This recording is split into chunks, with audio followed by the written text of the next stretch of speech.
America, America, God mend thine every flaw, confirm thy soul in self-control, thy liberty in law. O beautiful for patriot dream that sees beyond the years, thine alabaster cities gleam undimmed by human tears.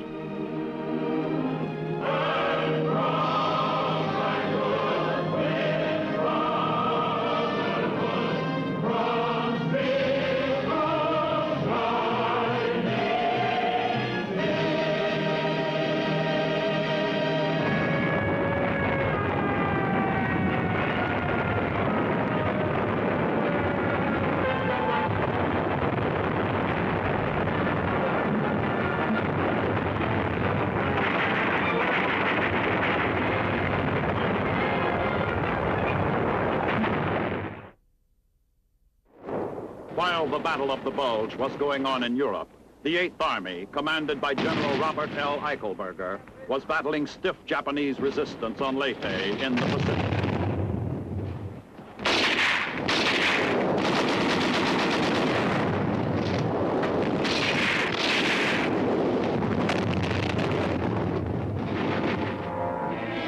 The fight for Leyte would continue for months, until nearly 50,000 fanatical Japanese would be annihilated.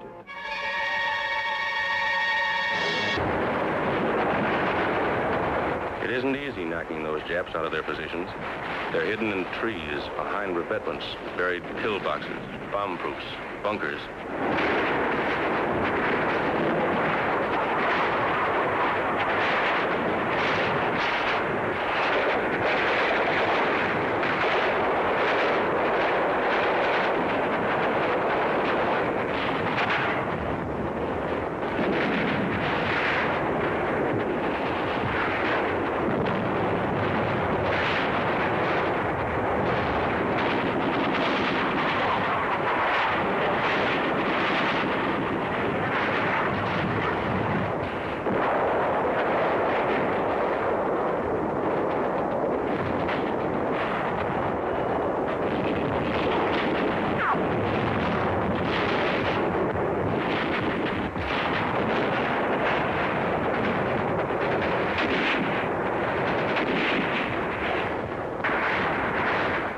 Hand grenades.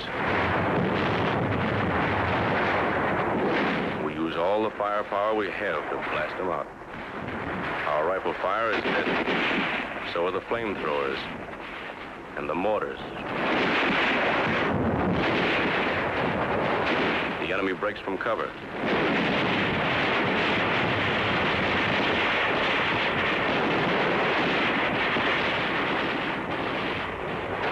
Tough getting them out of places like this.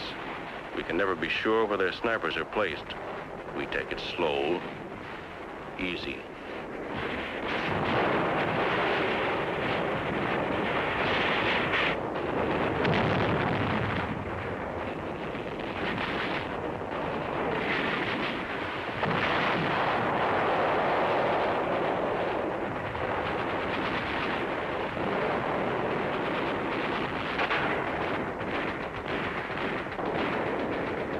This bunker is giving us plenty of trouble. We have orders to clean it out.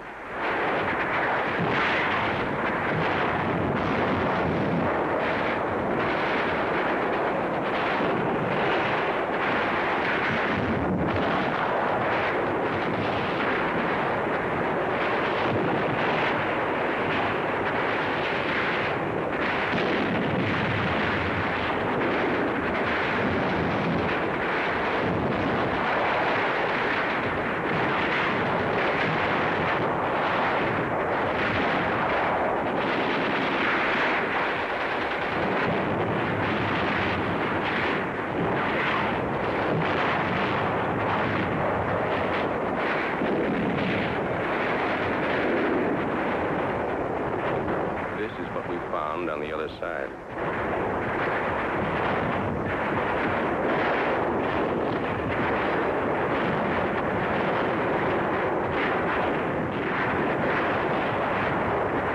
They're savage fighters. Their lives mean nothing to them.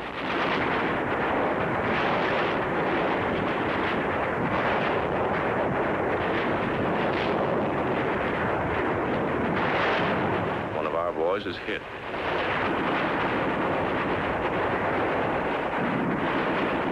At night, the Japs would swim out to our wrecked amphibians and set up machine guns. They got a few of us before we got them.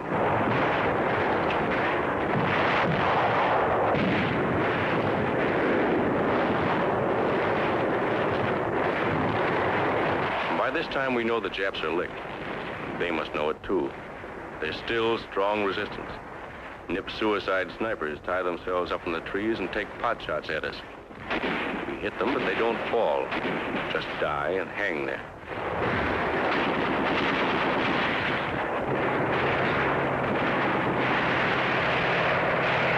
A light tank moves up the airstrip.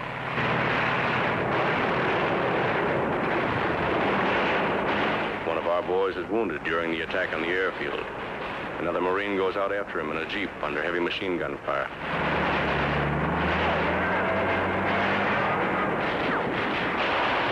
The chaplain's assistants tend the dead, removing the lower identification tag and leaving the duplicate on each Marine so there'll be no mistake later on. Sometimes we actually have to dig the Japs out of their holes. The island is infested with buried pillboxes, many of them still crawling with Japs. These bunkers were so constructed that heavy shelling and demolition charges failed to crumble them. Many of them were over 20 feet deep.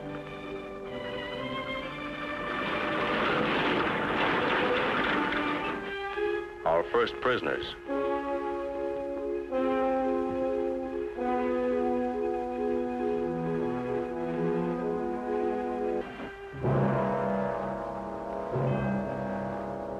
These are Marine dead. This is the price we have to pay for a war we didn't want.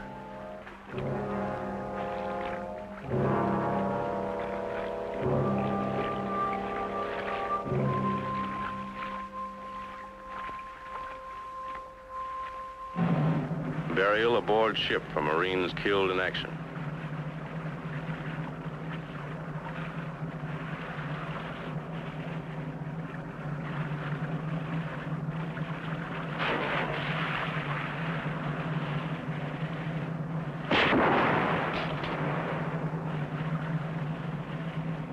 As I stand here today, having taken the solemn oath of office, in the presence of my fellow countrymen, in the presence of our God,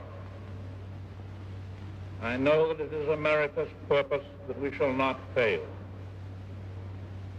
In the days and the years that are to come, we shall work for a just and honorable peace, a durable peace, as today we work and fight for total victory in war. We can and we will achieve such a peace. Stemming von Rundstedt's drive into Belgium, Yank troops move up against heavy German counterattacks. All along the way, wrecked American equipment attests to the fury of the Nazi attempt to stall the Allied offensives toward Cologne and the Saar. Allied military government men shepherd civilians from areas under fire to comparative safety at the rear. Meanwhile, the front lines need vast quantities of ammunition and other supplies to stop von Rundstedt's drive through the dense forests and rocky hills of the Ardennes. To prevent infiltration by the Nazis, mines are placed in the wooded country along the roads.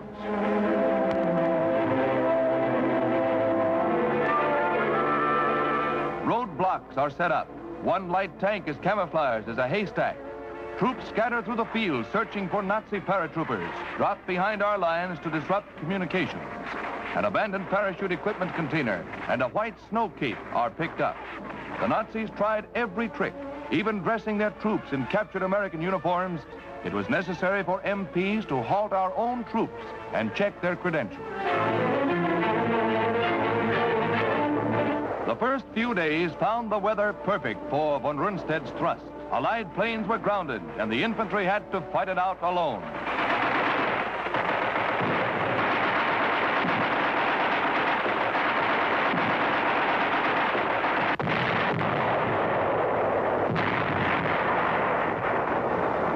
But as soon as the weather broke, the eagerly awaited air support arrived. The huge bombers roared over Nazi positions and dropped thousands of tons of bombs.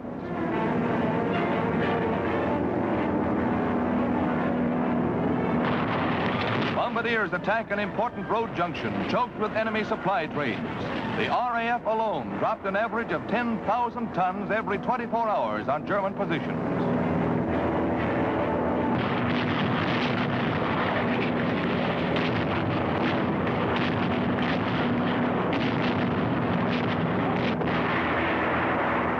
Patton's armor races madly to the relief of Bastogne, where parts of the 9th and 10th Armored Divisions and the 101st Airborne, tough paratroopers and glider men, were surrounded by the enemy.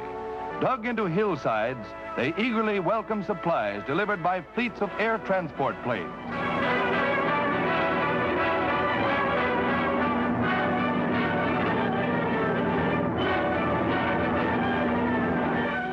1,500 tons of supplies were parachuted to the besieged defenders.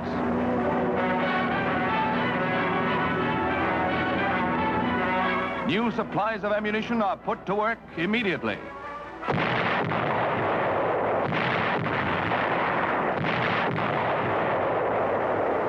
And now the Nazis begin to feel the renewed might of Bastogne's defenders.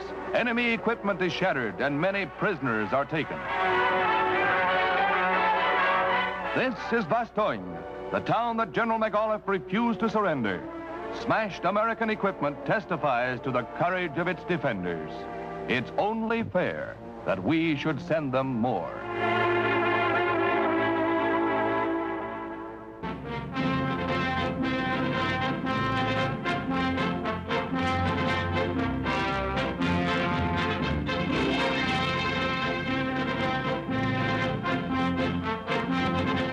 Iwo Jima, 750 miles south of Tokyo. Navy films show phases of the 3-day bombardment prior to amphibious invasion of the 8-square-mile island. Naval assaults on Iwo actually began early in December, with several softening up shellings preceding present operations.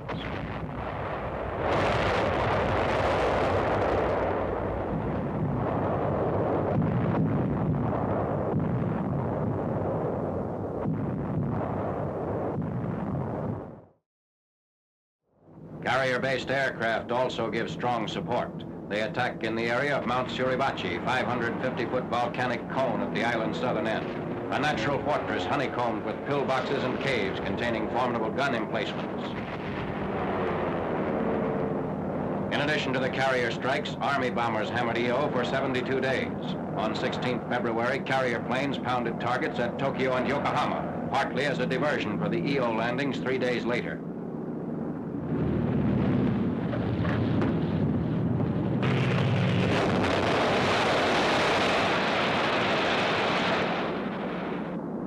Transport area. Admiral Nimitz announces that more than 800 ships of all types participate in the Iwo assault. An estimated 40,000 Marines are ready to hit the beaches. Opposing them is a Jap garrison of 20,000 men.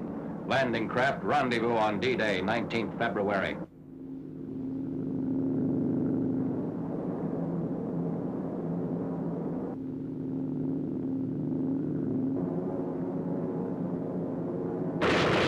Naval bombardment of the beach area continues, augmented by an intensive close-in cover barrage delivered by LCIs.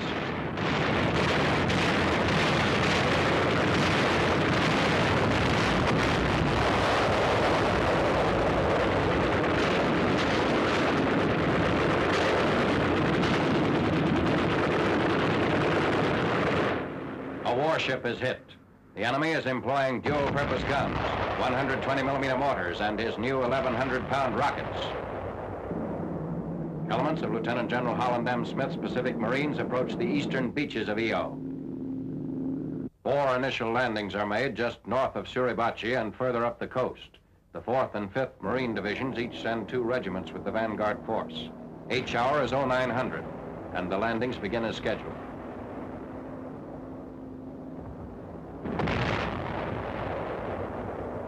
Treacherous volcanic sands bog down our equipment. From the ridges, a Jap barrage hampers unloading operations.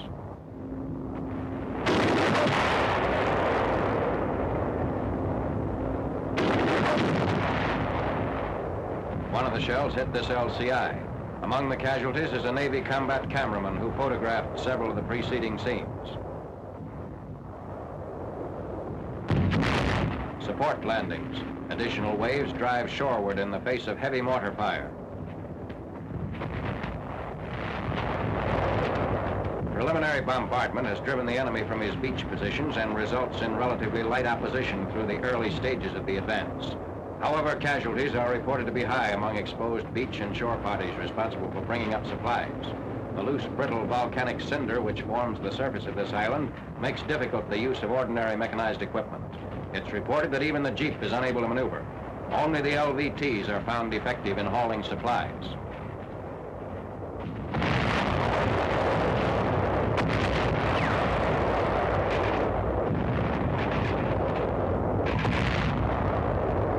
Resistance grows as the Marines push across the narrow isthmus with the objective of isolating the Mount Suribachi area at its southern tip. Above the beaches, the enemy is entrenched in caves and dugouts, 30 to 40 feet deep. Two-story pillboxes and blockhouses, often buried in the volcanic deposits.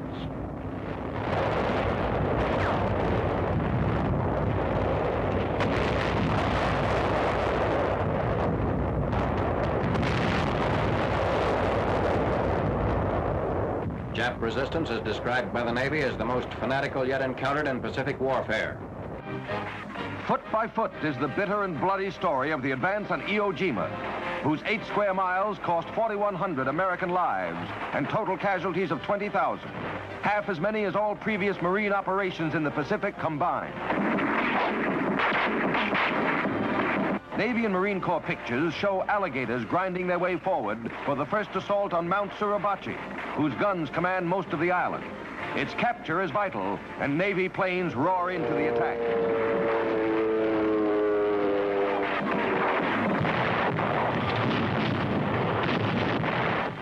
Marines dig in for the big push up the mountain behind a curtain of dive bombing.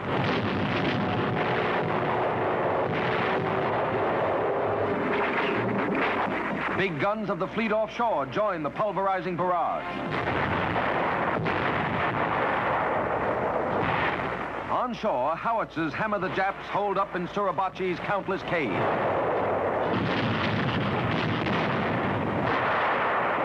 The summit of Suribachi is now in range of concentrated land fire.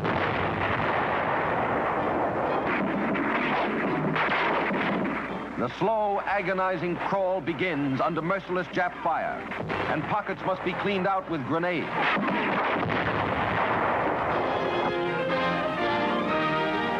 "22,000 Japs died in the fanatical defense of Iwo against Marine courage that would not be denied. Few prisoners were taken in the 27-day struggle. Literally thousands of foxholes and pillboxes had to be taken before Iwo was ours. The fortifications of the Jap bastion make even more incredible the epic of Marine achievement. But take it they did, to their everlasting glory. The blood-soaked volcanic ash will live forever as their monument."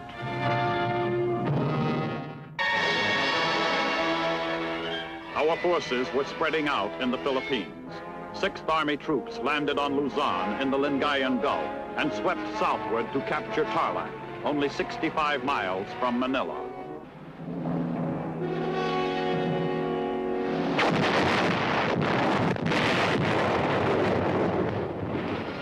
"15 days later, men of the 1st Cavalry Division fought their way into Manila.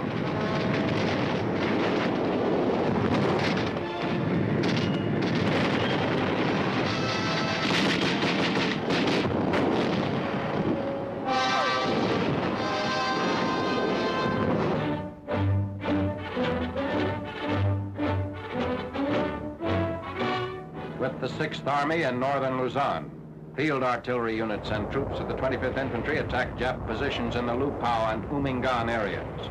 In this action, roadblocks are established south of the town of Umingan, which give our forces complete control of the last remaining highway in the north-central plain.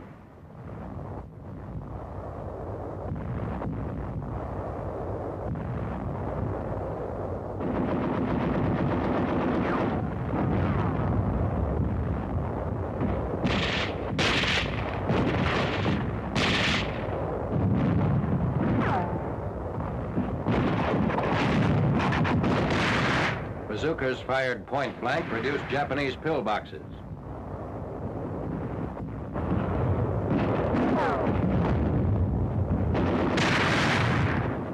Wreckage of a Jap convoy caught in a roadblock and wiped out by artillery.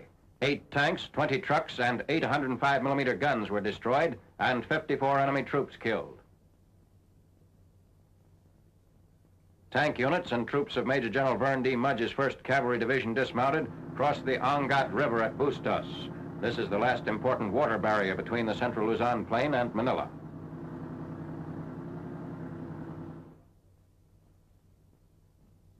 General MacArthur watches crossing operations. The Angat River is a wide stream that winds down from the hills northeast of Manila and flows into the Pampanga River near Kalumpit, where a bridgehead had previously been established by elements of the 37th Division, also advancing southward on Manila. Units of the 1st Cavalry Division, after overcoming sporadic Jap resistance in the Floridel and Malolos areas, run into an enemy roadblock in the hills about 12 miles north of Manila. Despite this delaying action, our troops push ahead.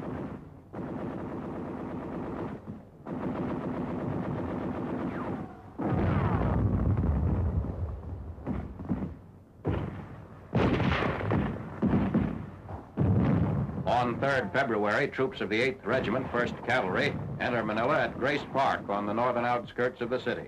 Spearhead columns turn into the Avenida Rizal and move swiftly on the concentration camp at Santa Toma University and the Malacañan Palace on the north bank of the Pasig River. Filipinos turn out to give our troops an enthusiastic welcome.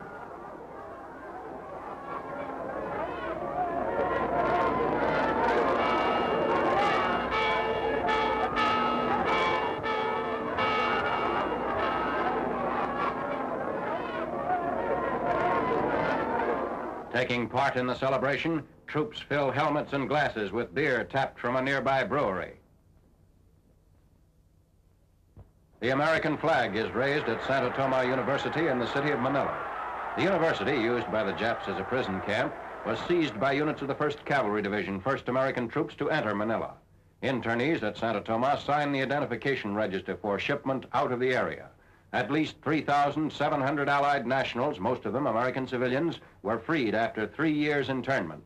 As food allowances dwindled, the death rate in the camp increased sharply. After our tanks broke in, guards held more than 200 internees as hostages for 34 hours while the camp commander bargained for safe conduct of the Jap garrison. Shells from Jap heavy mortars and 3-inch guns blast the grounds and buildings of the university, which was under artillery attack for several days after its liberation.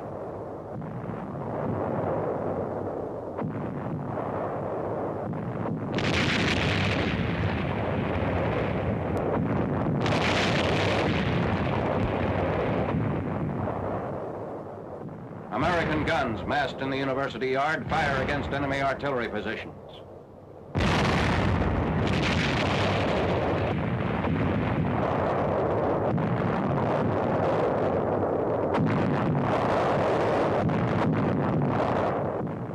Both soldier and civilian casualties are suffered from the Jap shelling. Block-to-block street fighting rages in the Rosario suburb of Manila as troops of the 1st Cavalry Division and the 37th Infantry Division join to mop up Jap snipers and small resistance groups in the northern sections of the city. The enemy uses mortars, rockets, and artillery to hinder our advance. Riflemen and machine gunners cover patrols, ferreting out Jap snipers.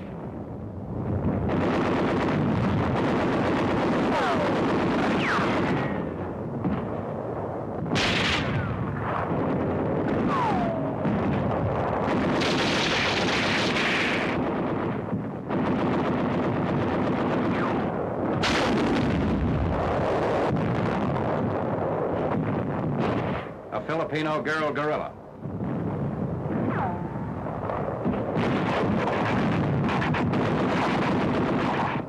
Buildings are mined and fires started by the retreating Japs. Civilians flee from the burning buildings, salvaging furniture and household goods. Although few persons are injured by the fires, thousands are made homeless over wide areas in the northern part of the city. While inhabitants try to save a few prized possessions, looting adds to the terror and confusion.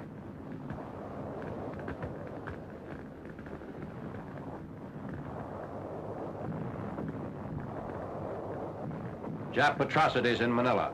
Men, women, and children suspected by the Japs of being relatives or aiding Filipino guerrillas are tortured, killed, and burned, their bodies thrown into this concrete culvert near a railroad station.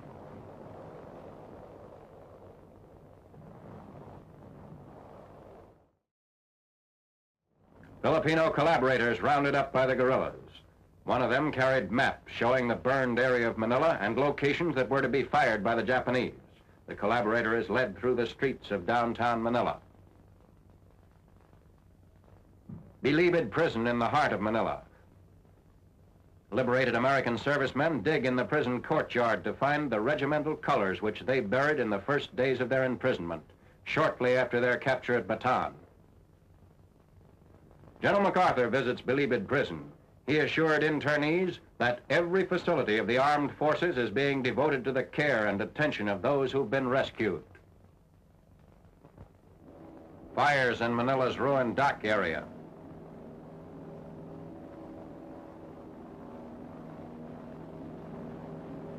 The Japs, unable to hold the city, attempt to destroy it completely. Amphibious vehicles and infantry of the 37th Division under the command of Major General Robert S. Beitler move up for a crossing of the Pasig River into southern Manila, last remaining Jap stronghold in the Philippine capital. Entry into the southern part of Manila is delayed by Jap demolition of all 4 bridges across the Pasig River. Troops of the 1st Cavalry Division later joined forces with the 37th Infantry to encircle the Japs and compress them into a narrow pocket at the river's mouth. Elements of the 11th Airborne Division also participated in this encircling movement.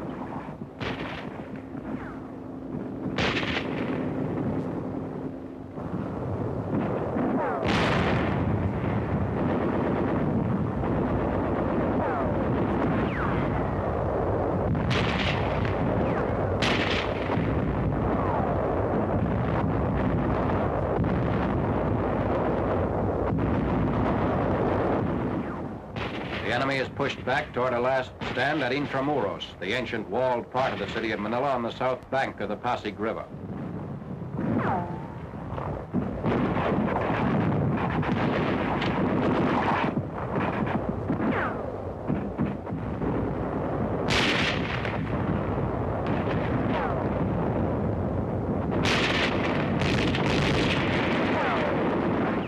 Intramuros has set afire in the Jap suicide stand against American troops, closing in on the remnants of enemy resistance.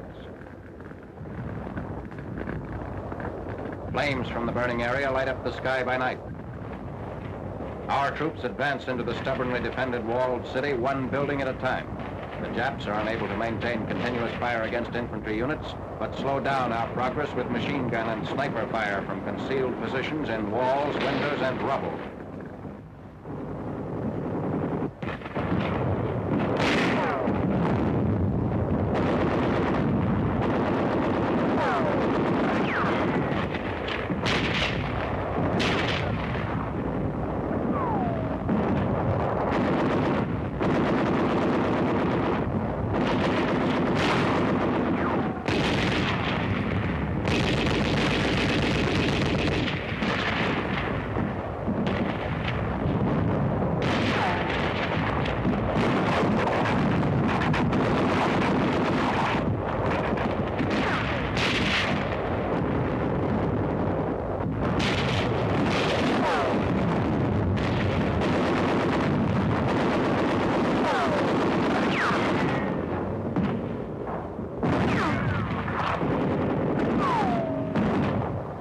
Narrowly escape a fire trap set by the Japs in Intramuros. The men withdraw along the Avenida Rizal under heavy machine gun fire and grenade attacks.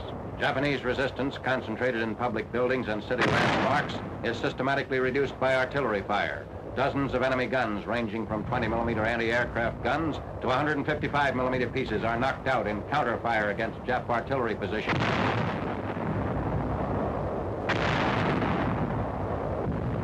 American shelling drives the Jap troops into the open. They dash for shelter across an open plaza. Burning Manila, free after 3 years of Japanese control.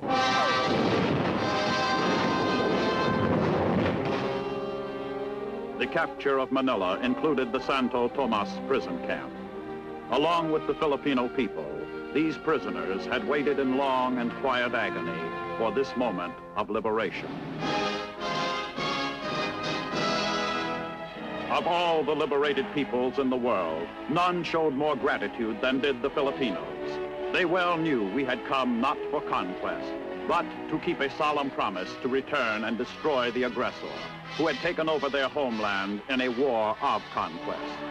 Less than 2 years later, the Philippines would be given complete independence as a sovereign nation by the United States.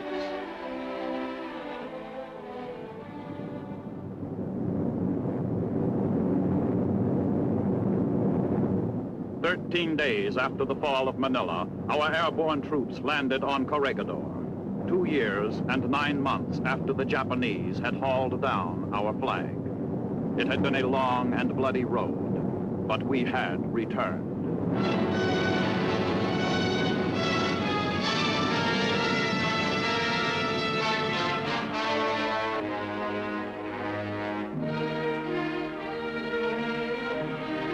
Who and where were those who once had said the American was no soldier, that he would not fight? I see that the old flagstaff still stands. Have your troops hoist the colors to its peak, and let no enemy ever haul them down.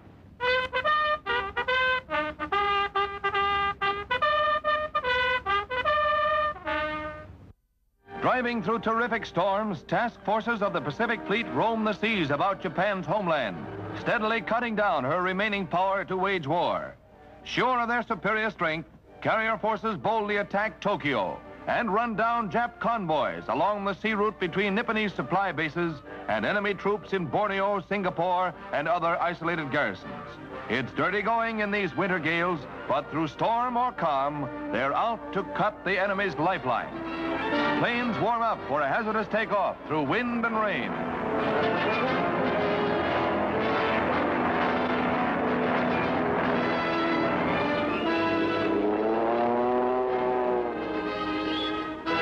Over the target, they go in for the kill.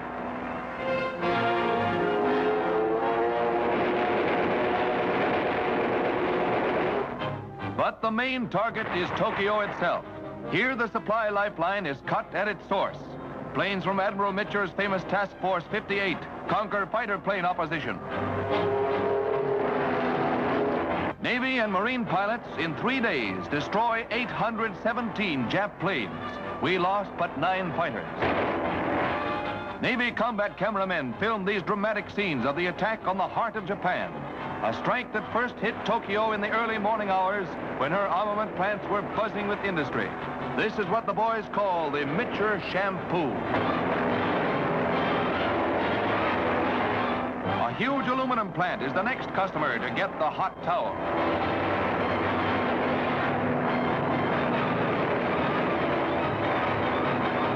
Daring attacks such as this crippled Japan's entire war industry.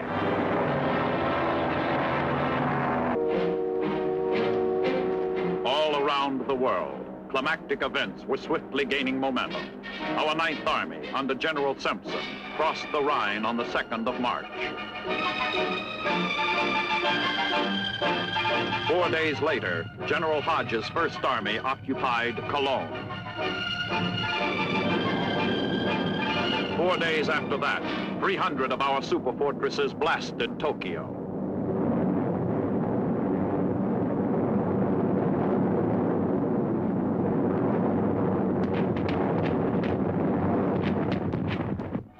By the 17th of the same month, General Patton's Third Army had taken Koblenz. The next day, and half a world away, our troops invaded Panay Island in the central Philippines. 3 days after that, Patton's Third Army crossed the Rhine. 4 days later, General Eichelberger's 8th Army was landing on Cebu in the Philippines.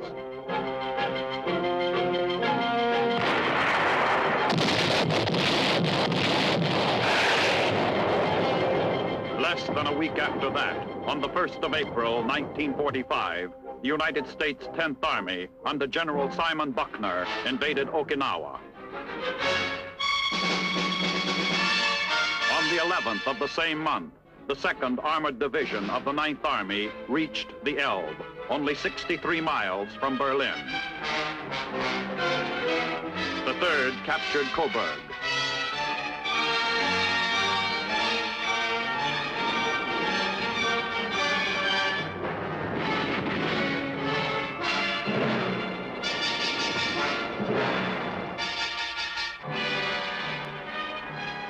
On the 12th of April, death took the Commander-in-Chief, President Franklin Delano Roosevelt. He had lived to see the triumphant advances of American arms, but fate had denied him the satisfaction that final victory would bring.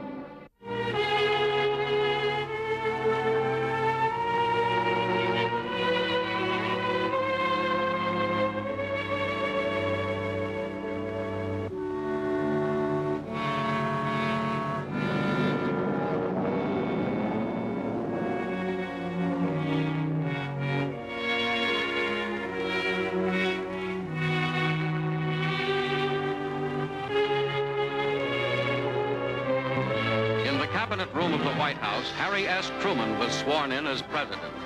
On the very eve of victory and its disturbing aftermath, his was the heavy duty of carrying on with the leaders of America's allies. On the final lap of their drive on Berlin, Russian troops under Marshals Zhukov and Rosakovsky send the Germans reeling.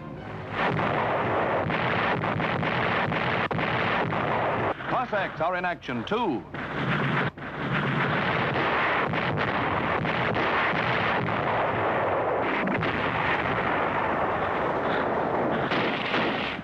In every city and town, the Nazis fight back with furious desperation. The foe must be wiped out building by building, street by street. Nazi rearguard action is fanatical as they try to stem the red tide. Watch this soldier. A sniper gets him. A machine gunner smokes out the sniper's nest. Another bag of Nazis is moved to the rear, and the townsfolk sees a chance denied them for years.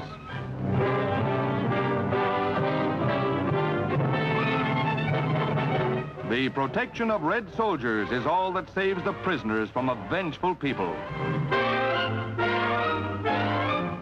Left in the wake of the onrushing Reds is the ruined city of Warsaw, scene of an indescribable 5-year reign of terror. During occupation, even trolleys were for Germans only. The immortal Chopin's home was systematically destroyed in demented defeat.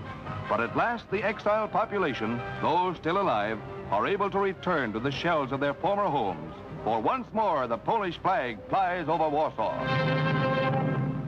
Mussolini is dead, and a howling mob in Milan, where fascism was born, provides the sordid finale as it attempts to vent its rage on the body of sawdust Caesar and his followers, executed a short time before by Italian partisans after a summary trial.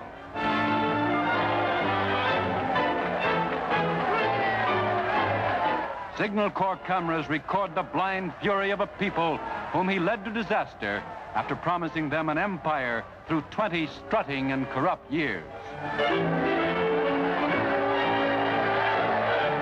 The final degradation. Mussolini and his mistress hang from the rafters of a gas station as Taracci, one of his hangmen, goes up. There are none to mourn. The sawdust has run out of Caesar. Less than a month after President Roosevelt's death, Germany surrendered. Hitler was dead by his own hand. President Truman officially announces the end of German resistance. This is a solemn but glorious hour. I wish that Franklin D. Roosevelt had lived to see this day. General Eisenhower informs me that the forces of Germany have surrendered to the United Nations. The flags of freedom fly all over Europe. For this victory, we join in offering our thanks to the Providence which has guided and sustained us through the dark days of adversity and into light. Victory in Europe brought wild rejoicing throughout the Allied world as the Big Three announced the downfall of Nazi Germany. New York's celebration is typical of the nation's joy at the end of nearly 6 years of war in Europe. It's a great day as the thankful people let loose their pent-up emotion. There's a hard road ahead before we bring Japan to her knees, and it's up to us to get back on the job until complete victory is assured. The Red Schoolhouse at Reims, France, as peace is signed with German General Jodl acting for the remnants of the Nazi government. Jodl, for a few hours, was the chief of staff of the German army, while de Fuhrer's successor, Admiral Dönitz, was strangely missing. This is the news that electrified the world: unconditional surrender. In the temporary headquarters of General Eisenhower, as terms are laid down, with the Supreme Commander represented by General Walter B. Smith. Nothing could be more symbolic of the downfall of the Third Reich than this abject surrender. Let us not forget Germany, but meanwhile, let us fight to quick victory over Japan. To his home shores, General Eisenhower returned in triumph.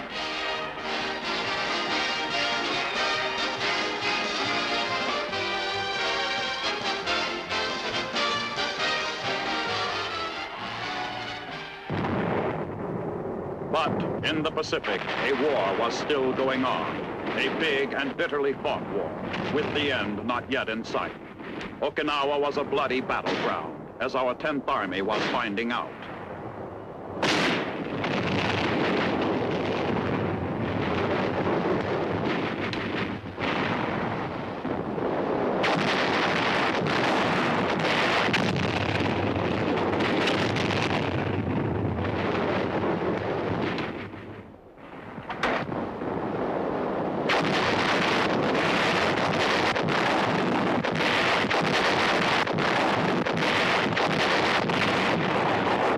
Heroic dead of a combined Army and Marine force mark the grim battlefield of Okinawa, where one of the bloodiest engagements of the war is being fought. Thousands of Yanks have been wounded, and other thousands have sacrificed their lives to drive a fanatical foe from this vital base, the doorstep to Japan itself. A canine hero suffers a wound, spotting ambushed Japs, but collects a souvenir.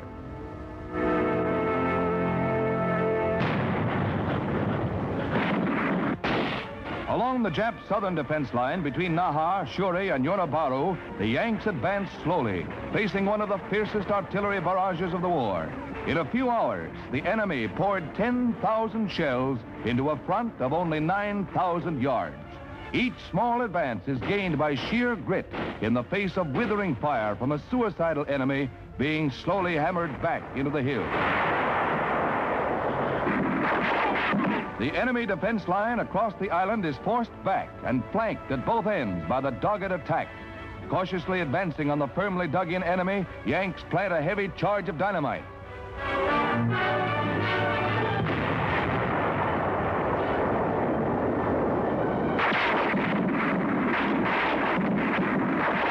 Dummy tanks are left behind by the enemy, retreating into the defenses of Naha, under attack by our big guns.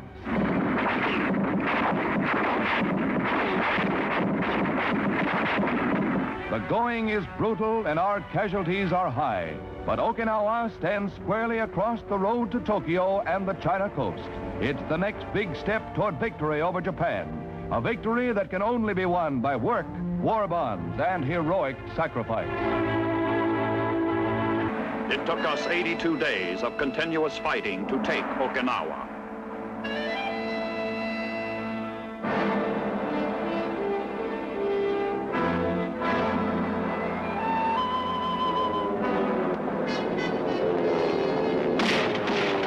Attacks on our Navy took a heavy toll, but we fought back, never letting up.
All the military might of the United States would now be concentrated on the Japanese homeland.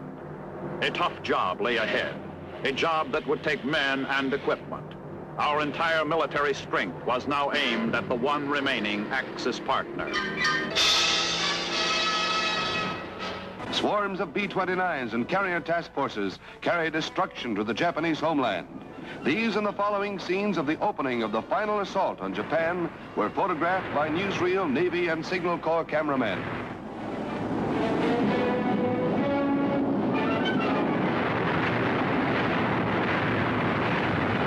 Our military planners estimated that in an all-out assault upon Japan itself, our invasion forces would probably suffer 1.5 million casualties.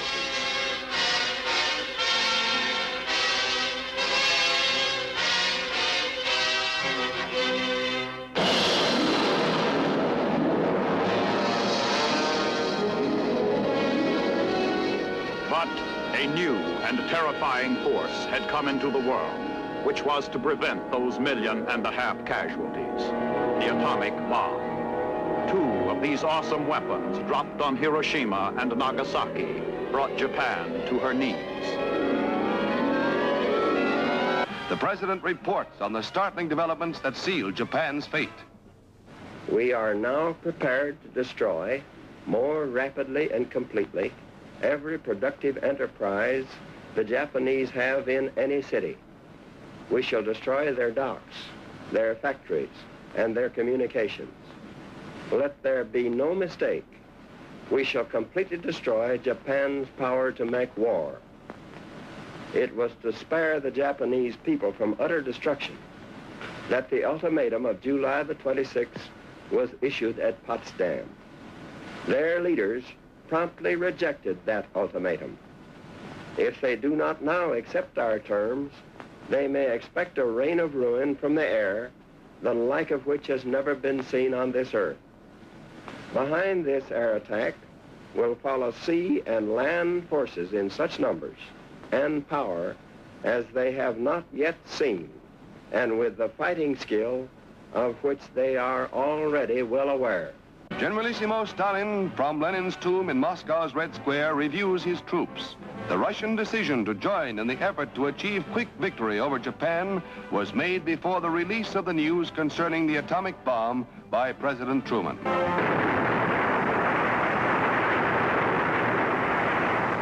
With that mighty blast on the New Mexico desert, a new era in civilization has begun, and the doom of Japan is sealed.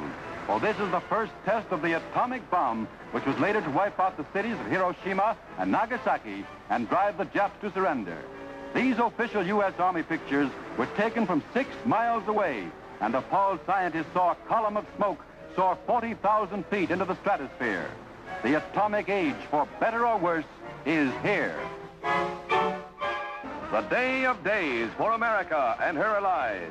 Crowds before the White House await the announcement from the President that the Japs have surrendered unconditionally. I have received this afternoon a message from the Japanese government in reply to the message forwarded to that government by the Secretary of State on August 11th. I deem this reply a full acceptance of the Potsdam Declaration, which specifies the unconditional surrender of Japan. In the reply, there is no qualification. Reporters rush out to relay the news to an anxious world and touch off celebrations throughout the country. Washington is jubilant, and in Chicago, more than 1 million sing and dance in the streets in the biggest celebration the Windy City has ever seen. Joy is unconfined.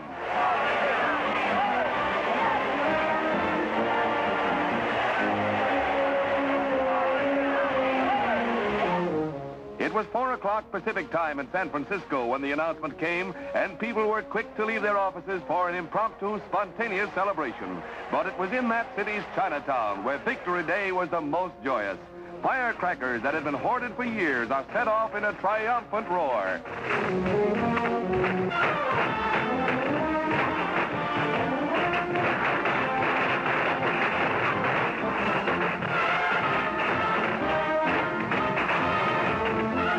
Seattle let loose all the pent-up emotions of 3 years and 8 months of war, and to the victors, the spoils. The pose may not be dignified, but the young lady is not the least upset. Peace, it's wonderful. The Navy photographer gives us a preview of Admiral Halsey's ambition to ride the Emperor's white horse through the streets of Tokyo. Their rallying cry is, "Go to it, Admiral," and so say we all of us.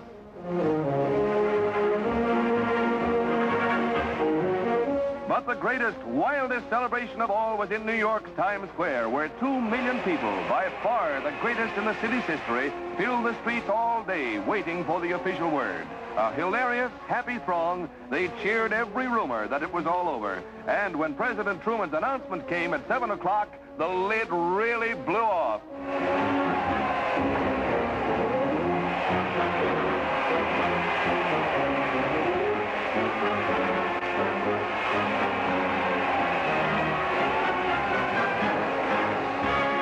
Tens of thousands of proud American flags dotted the square, and as the day wore on, hilarity reached a high peak.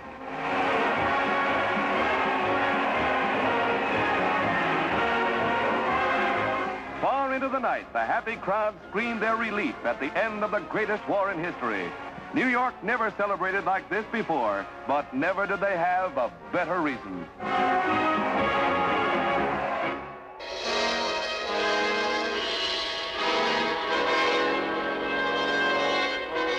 On the 2nd of September, 1945, Japanese officials signed the Articles of Formal Surrender on the battleship Missouri in Tokyo Bay.